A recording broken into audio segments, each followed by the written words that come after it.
It's my absolute pleasure to welcome our next speaker, Dee from Right Hook Digital.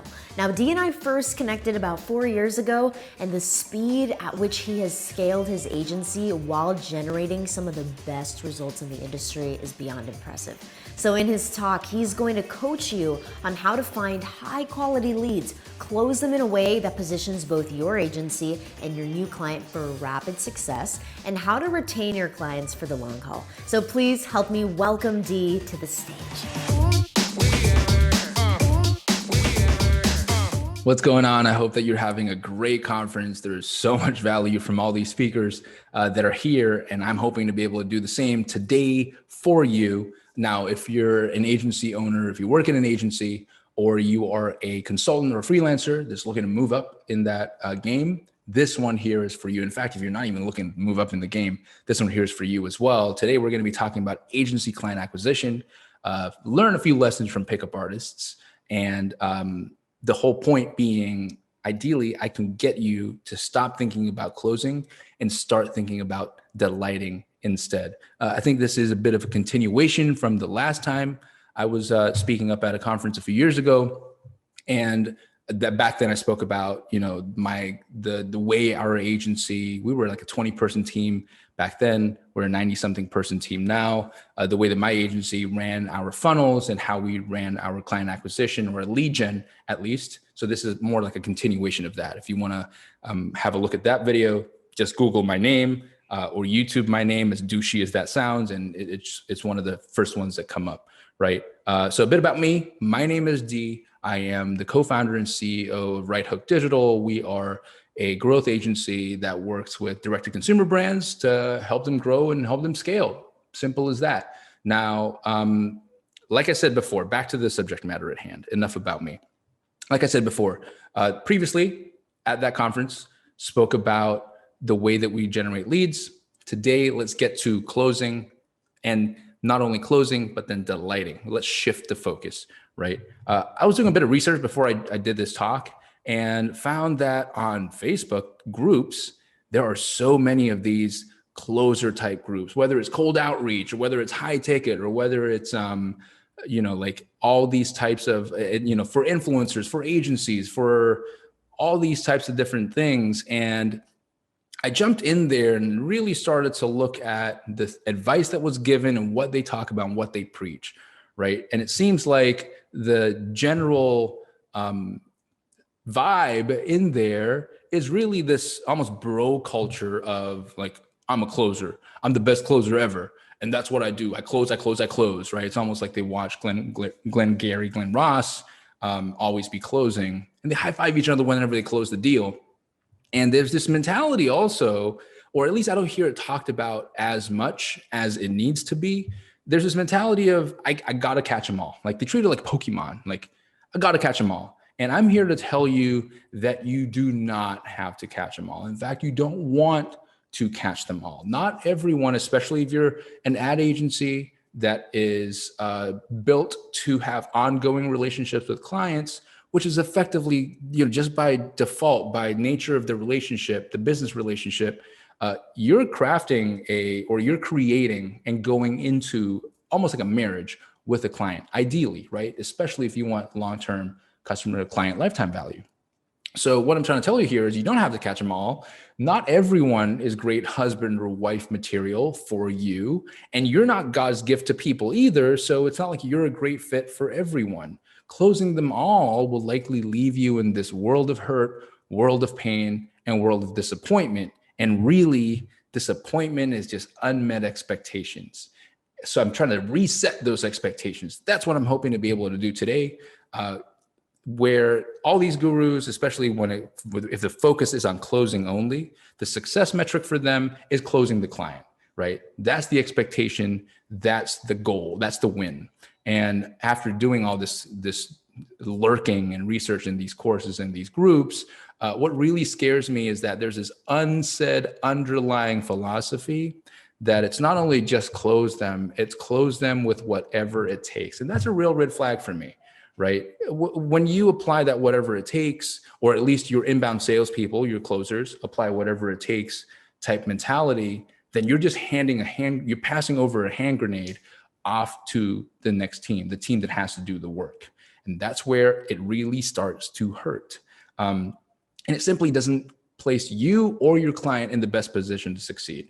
So I'm here today to hopefully get us one step closer to changing that, one step closer away, or one step further away rather, from that adversarial relationship between most clients and most agencies or most freelancers, where the eye rolling happens. You know what I'm talking about. Whether you're on the client side or whether you're on the agency side, that eye roll of, oh man, clients again, or agencies, or brand owners going, oh man, I got to deal with another agency again, right?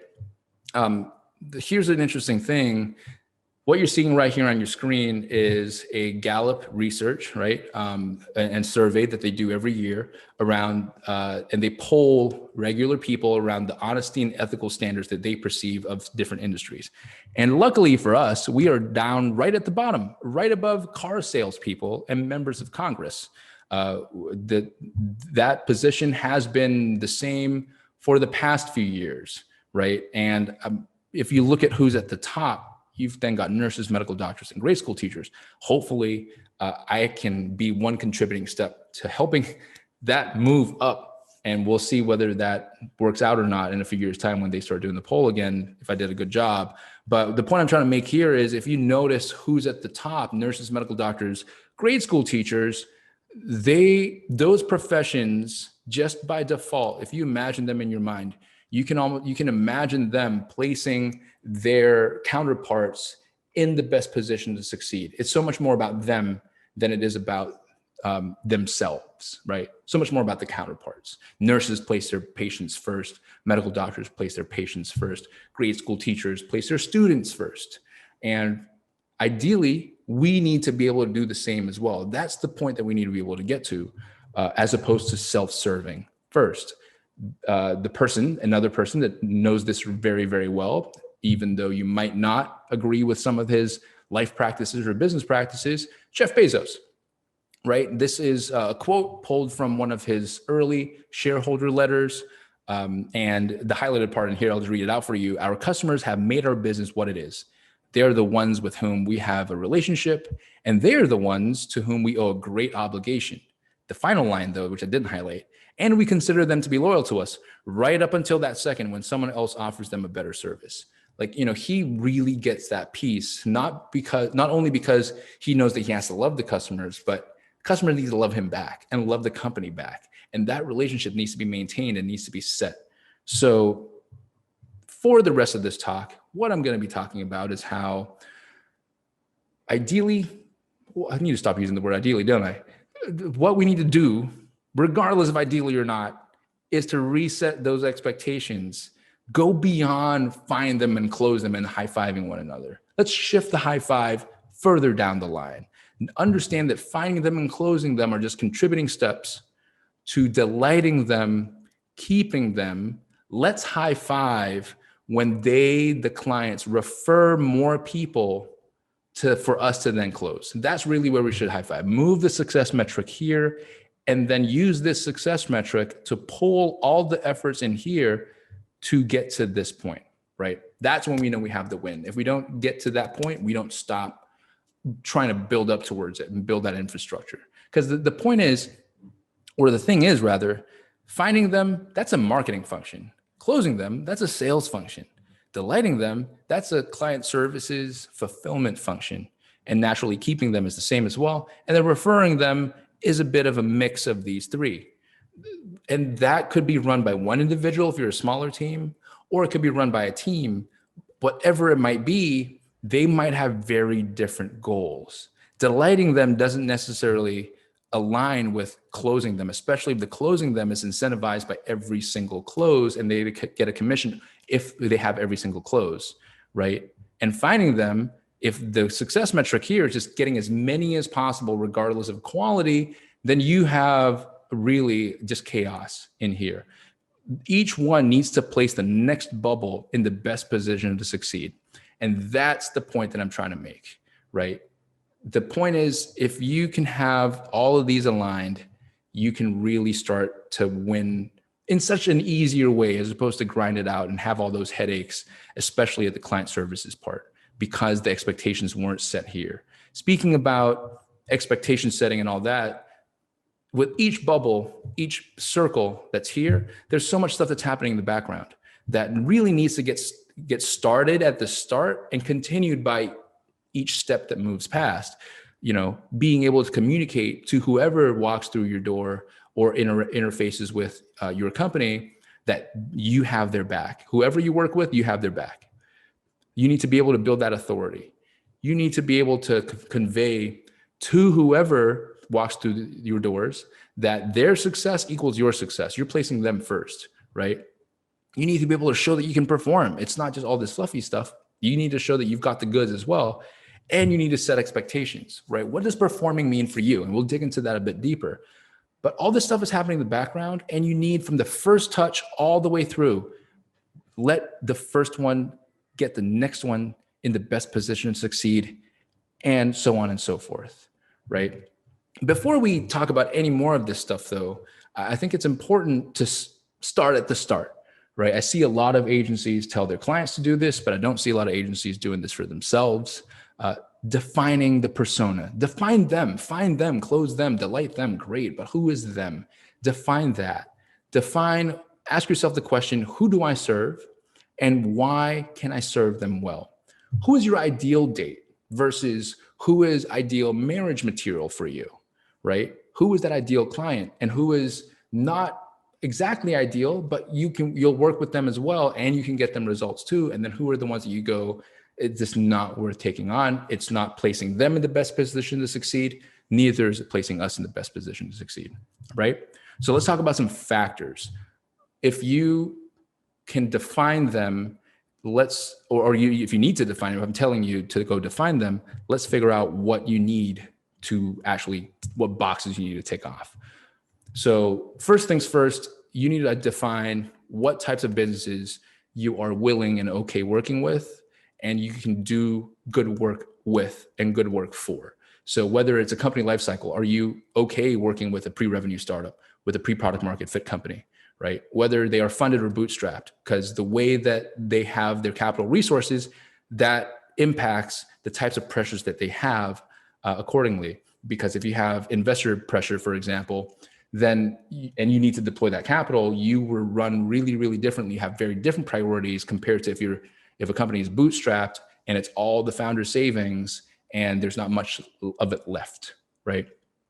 So the point is, I'm not saying that you need to, there's a right answer or wrong answer in any of these ones. You just need to know what fits for you, what works for you, and have different categories too, right? This is ideal. We can still make it work, and we can definitely drive them value and drive them results. And this other category is, let's just move them somewhere else. Let's not move any further down the line and start working with them, right? And then, other ones, what is their current revenue? What are their revenue goals? What do their profit margins look like? What type of niche or industry do you thrive in and can you do great work for? There are just certain things certain nuances that certain niches and industries have that others don't. So do you understand those niches, right? What is the business model? Is it a subscription type business? Is it a one-off sales? Do they have a whole bunch of different types of funnels and upsells? Are they really heavy into brand partnerships? Understand those things. And then sales channels that's where you understand whether they're in retail, brick and mortar. Do they have a wholesale arm to their business as well? Is it only direct to consumer? Understand those things. Are they on marketplaces historically? So like, Amazon, all those comparison shopping engines, stuff like that, right? Next, you want to understand their marketing, the marketing side of their things as well, or the e-commerce side. Understand their marketing channels, budget allocation, understand their AOV and their LTV. Really dig into all these things. Know their brand guidelines, whether they have any in the first place, right? What are the brand voice, the brand messaging, brand identity, not just the visuals, but then also the tone. Customer personas, make sure they have them. Creative content, make sure they can create them, give you a variety, especially if you're working on social, especially working on a visual platform, and then identify what's working, what's not. And then move on to the team DNA. Identify who's in charge. That's really important. You really need to know who's in charge, who makes the calls, right? You don't want to be caught out where you're jumping on a discovery call with them, for example, or a few meetings, and you find out that, hey, at the end of the conversation, they say, oh, I need to go talk to my 4 other business partners. You probably be kicking yourself in the ass to go, why didn't we just have all 5 of you on the call, right? So know those things. And then when you start working together with them, you know who to go talk to immediately, as opposed to having to wrangle multiple people. And then all the other different ones in here. What is success to you? Do you value your brand more than performance? Do you value performance more than your brand? There always has to be a pecking order, right? Same for both. Okay, that's fine, but it needs to be articulated. So get all these things in your mind, right? Put this all on the table, have a conversation with it, either digitally or in person. Identify as much intelligence, as much info as you can before you start working together. Be like a doctor, diagnose before you prescribe, okay? And then over here as well, like find out what their past experience is so that you can understand how they work with, how they have worked with other agencies, what they expect from other agencies, and find out also whether they want to partner or a vendor, right? So some of you might be okay with being a vendor. Some of you might want to be treated like a partner, and you tend to work with your clients like partners. So figure out what fits for you, the point I'm trying to make here. All right, let's move on to the next thing. Let's talk about finding them. We're all marketers here, right? This is an advertising conference after all. I'm not going to belabor this point too much. There's so many things you can do to be able to find them and get those leads, whether it's cold outreach, good old direct mail, LinkedIn, whatever it might look like, or even cold calling, cold email. So many ways to do it. Content marketing, that was something that even for myself and my team, we treat it like unfit people treat exercise. You got to do it, but then you don't really invest the time to do it. That's changed a lot in the past year. So we're spending a lot more time there. And I can show you some examples as well, but there's a lot of financial as well as reputation upside in investing in content marketing. Paid acquisition, of course, at the same time, a really great one to start driving that very direct response piece in terms of driving calls. A referral program is also awesome, and strategic partnerships, whether that's with doing content with tech platforms or with other agencies, things like that. You can do a lot of that stuff. The point I'm trying to make here, though, is that you need to have control. Pick the ones that you're going to do really well and make sure that you have control over your lead gen, right? Control over the fact that you can fill your calendars as and when you need to. And ideally, you want to have that consistent all the time. So like I mentioned before, by this step already, you want to be communicating those values. You, in your messaging, in the way that you craft your copy, the way that you do your videos, convey the fact that you're placing your audience, your potential clients in the best position to succeed, that you're focusing all on them, not on you, and that you have their back. Start here so you can place the close in the best position to succeed, right? In terms of content marketing, here are some examples. The team at Pilot House do a really great job with D2C newsletter. Ralph over at Tier 11, he does a really great job with perpetual traffic, and the vibe attracts the tribe, right? And, I've got my own little show in here that I do on YouTube as well, and as well as on Facebook. But the point is, you start investing there, it's a really great time, or rather opportunity to showcase your personality, put that out into the world and let your vibe attract your tribe. So, and then ideally you want to warm these people up, start capturing some leads, start capturing some emails, and nurture them even closer. But really great way with content marketing, especially if you need to jump into video. It's a great platform. Now, naturally, when you find them and you do all these things, the ideal call to action is you drive them towards a call. The step you want to put before that, of course, is a form. Now, this is where you can start to already pull out some of that info that you need to determine whether you are a good fit for them and whether they're a good fit for you. Determine that mutual fit. Use this form to find out more about your leads and prospects and determine the fit accordingly, right? And it communicates so much if you do it the right way, or if you know that it can. Here's one example in here, this marketing agency, just by looking at the copy and the visuals, you can see how they're communicating their values and what they stand for and what type of vibe they're putting out. And also they're using this from a utility standpoint to identify what the goals are in this multi-step form. right? What are your goals? Do you want to get more conversions, lower the acquisition costs? And they ask a whole bunch of other questions as well around budget, around channels, around current revenue, for example.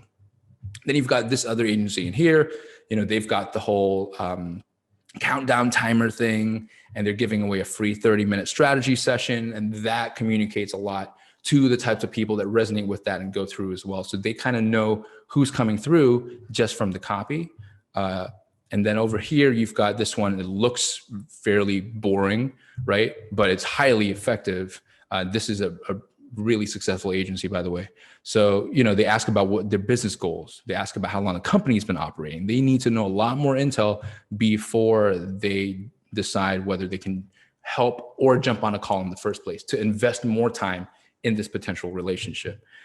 Naturally, you can go one step before that. Instead of direct response, you can then just have lead gen type lead magnets like these, for example, just to collect some emails, and then lean onto your email follow-up sequence to warm them up and qualify and take it one step further, right? And for those that don't qualify for you, because you have only finite resources to service a finite amount of clients, you can then, for those that don't qualify, move them into something like a course or like a paid community or something of that nature, where you're still providing value, but you're not taking them on as clients because you have that finite resource, and you have to be careful about that. A doctor can only see that many patients or have that many patients under their care before they start to drop balls, and they can't care for each patient as well as they want to.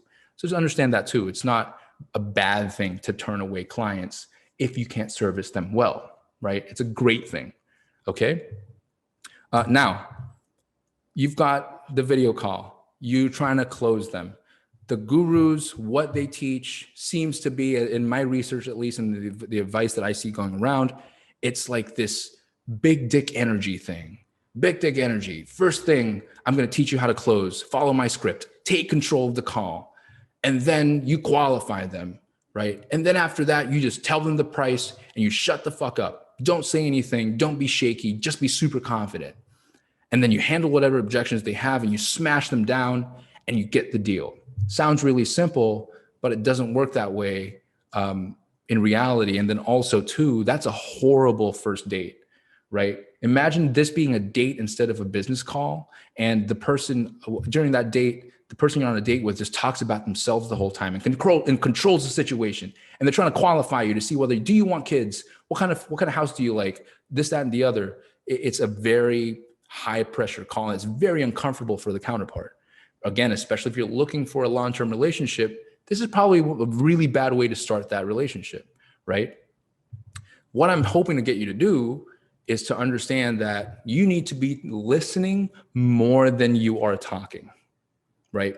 Here's the thing about listening. In the art of negotiation, one thing that is, conventional wisdom is that the one that is listening is the one that is in most control, because they get most of the information.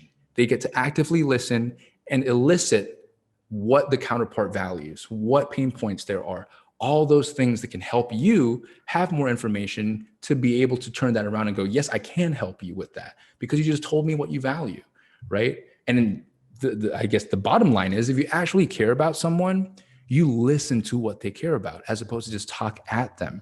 So it communicates that value as well. Doctors listen and diagnose before they prescribe, right? So there's that to consider too. Make it about them. Make the call about your counterpart. Focus on them, their success, and then in return, you'll be able to succeed as well. Make it an enjoyable date, right? And don't focus on just building rapport. I'll talk about that in a moment. So instead, here's what I hope you can use as a framework. Let them start the call. Get them talking and go, hey, how are things? How are you? What's going on in your world? Let them start. And then when you find certain interesting points, find out more. Be your own Oprah Winfrey, right? Find out more, dig a bit deeper, get those, remember those 3 business, e-commerce, marketing, as well as the founder part. Get the intel that you need. Find out more. Show them that you can drive results. Show them that I can perform for you, right? Show them, don't tell them, show them. And then take them through the peak pain, peak pleasure framework. I'll talk about that in a moment. It's a really easy framework, I promise you, but take them through an emotional journey, right? We make emotional decisions after all. Very rarely do we make logical decisions first. There always is an emotional component. show them, here's how we help. Pardon me. Have a slide in your deck that shows them, here's how we can help. Here's what our strategy tends to look like, or here's how we work with the clients that we work with and the steps that we take. We do things here, here, and here to get you and our clients to there, right? And finally, suggest the first date. So it's not build rapport, build rapport, build rapport, build rapport, and then end with build rapport and then circle back again later, right? I actually had someone previously who worked on our team that was great at building rapport, horrible to ask, right? You still have to ask. The point is, at the last point, I'm saying suggest the first date or the next date, not suggest marriage straight away. And there's a reason for that, and I'll talk about that later. But here we have it. Let me recap again. Let them start, find out more, show them results, take them through that peak pain, peak pleasure. Here's how we help, right? Talk them through that, and then suggest the next date.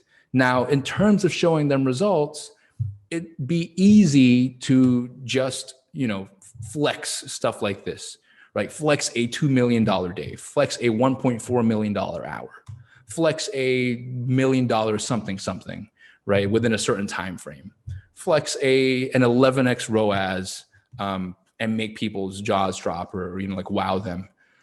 But the problem with this is it's just a flex. It's like sitting there at the bar and just flashing your rollie. It doesn't really do anything, right? In fact, if anything, it makes you look really douchey. What you want to do is use the storytelling format. Tell it like a story, right? And what I mean by that is talk through how you achieved it, the challenges it took to achieve it, and what happened after you achieved it, right? You've all watched movies, you know how it goes. If you use a story format, you help your prospect place themselves in the protagonist's shoes, the hero's shoes, right? Through that whole journey, you get to go through the journey with them.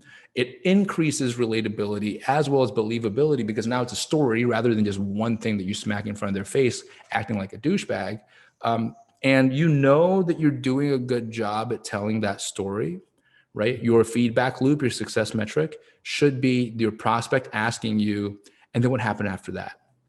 Give them the space to do that. And then what happened after that? And then what happened after that? You're driving you're driving up that place. I'm getting excited here. You're driving them towards that place of committing, of making that commitment in their mind, that emotional commitment to say, you know what, this person has my back. This person has shown that they can perform. And this person really is placing me first. That really implicit switch in their mind when they go from cynical to now being at least giving it an opportunity to be a believer. Use that story format, right? Because here's the thing.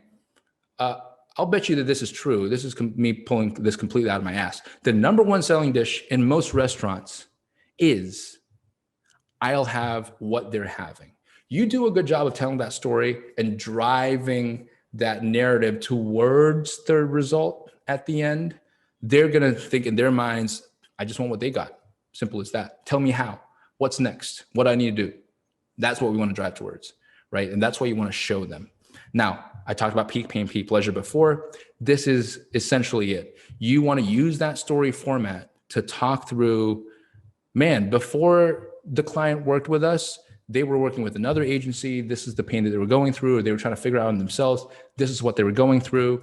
And then after they started working with us, this is the type of results. These are the types of results that we achieved with them, right? Together.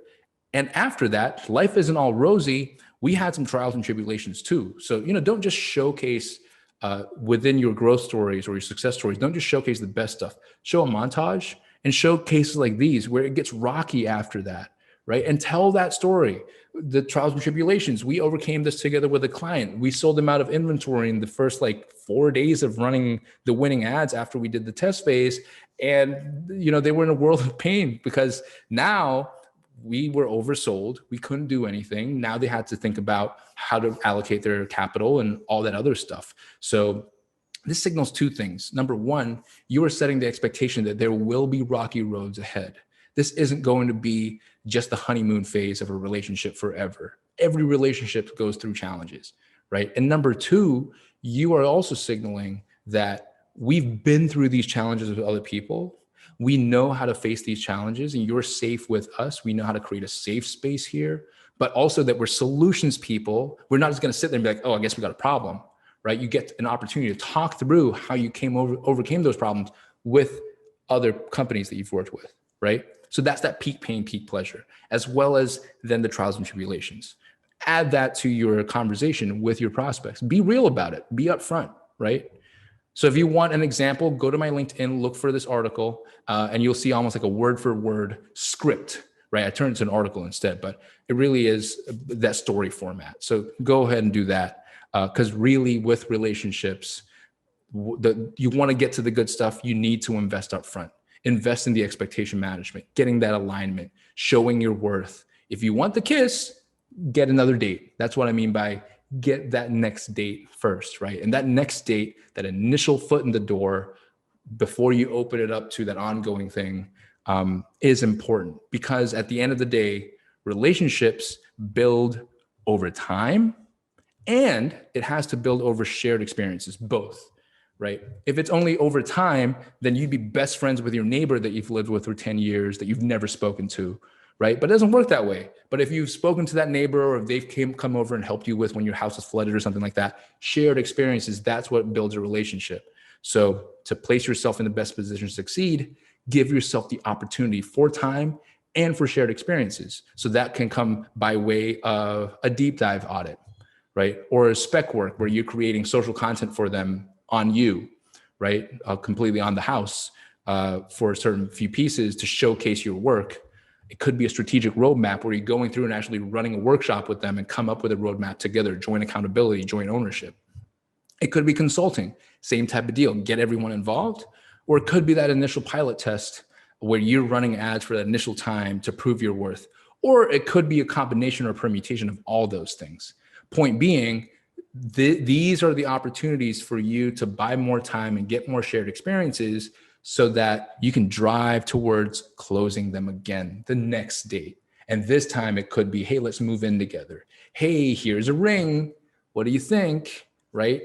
But it places you so much more in a position to succeed there. And it definitely helps you delight them and keep them because you've done all this work up front, right? Your LTV is so much more increased rather than having to churn and burn and just like go through leads and prospects and new clients all over again and forging relationships. So much more exhausting. So there you have it at the bottom, same type of deal. You need to be setting these things during this step as well, right? And the whole point being, if I win this, can we go on that next date? If I prove my worth, and if they prove that they're willing to do the work to place you in the best position to succeed, then it justifies that next date. It justifies moving in together. It justifies setting out that dotted line and working together long term. So, there you have it. That's right there. The find them, the close them, to delight them, and really shifting your core focus onto the success metric of referring them. And I really want to emphasize again, look at that bottom line, all those things. You need to be doing that at every single step of the way. Even when you have delighted them and you're keeping them, you still need to remind them of that. Think about any marriage or long-term relationship. You still need to reaffirm that relationship. Reaffirm the fact that you care about the other person. You can't just be like, all right, married now, let's drop all the balls and let's just give up, right? Those relationships don't end up too well, do they? Okay, let's finish off here. I really want to set you on your journey of learning. So go in there and go get these books if you can. The game, you get to learn a lot of stuff. It's a very interesting little pocket of society, these pickup artists. So you get a look inside there, but you also get to pull out, read between the lines. You get to pull out a lot of tactics in there too. Never Split the Difference, really great book. Laws of Human Nature by Robert Greene and Predictably Irrational by Dan Ariely. Amazing books around the human psyche, human nature, how we interact with one another. And hopefully with these books, which really, if you put them all together, becomes a really great toolkit for you to start thinking about the way that you can start not only finding, but closing and delighting anyone that you meet in any type of environment, business or personal. I hope you have a great rest of the conference, and I hope that I gave you the value that you're seeking. If you do have any questions around this or want to jam, I can see you on socials at Real Dose of D, or I can see you at the Q&A and you can ask me questions there, or we can do both. Enjoy the rest of the conference. I'll see you next time.